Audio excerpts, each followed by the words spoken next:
The Sound. The sound of Cambridgeshire. Breakfast with Dotty McLeod. BBC. Radio Cambridgeshire. First, though, let's have a chat with Polly Lee, who's from Leep Accountants in Peterborough. Morning, Polly. Morning, Dotty. So just remind us, first of all, what is VAT? So VAT is just a general tax that's levied on all of us, just the general public. However, it's collected via businesses. So, for example, if you imagine all businesses, when they reach a certain trading threshold, they become mini tax collectors for the taxman.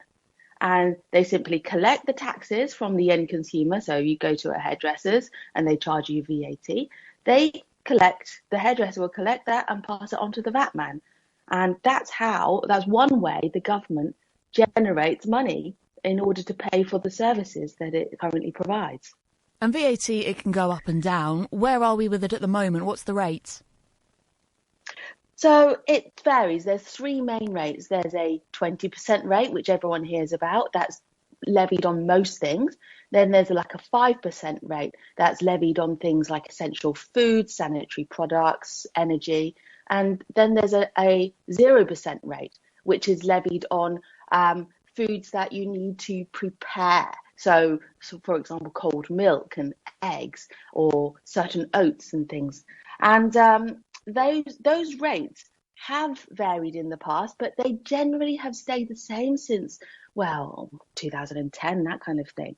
And then in July, because of COVID, the government announced a temporary reduction of the 20% rate on certain sort of hospitality, hotel, pub served non-alcoholic drinks, hot food, that kind of thing, to try and help those industries by reducing it from 20% down to 5%.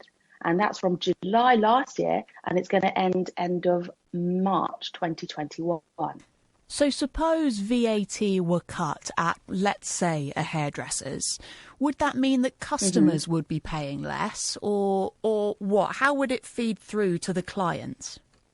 So imagine, it depends on the industry. So imagine if you were to get a plumber and he would quote you £100 plus VAT because that's, what you would expect.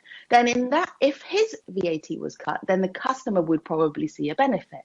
However, with hairdressers, you rarely go to, Tony and Guy, and they'll say, it's a colour for £50 plus VAT. You never see that. So in that kind of circumstance where the hairdresser kind of absorbs the VAT, then when you go for your colour at £50, then you would probably still pay £50.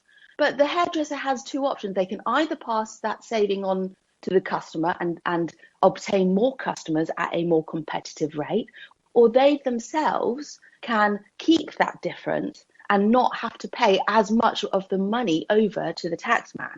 And therefore it will help that hairdresser survive.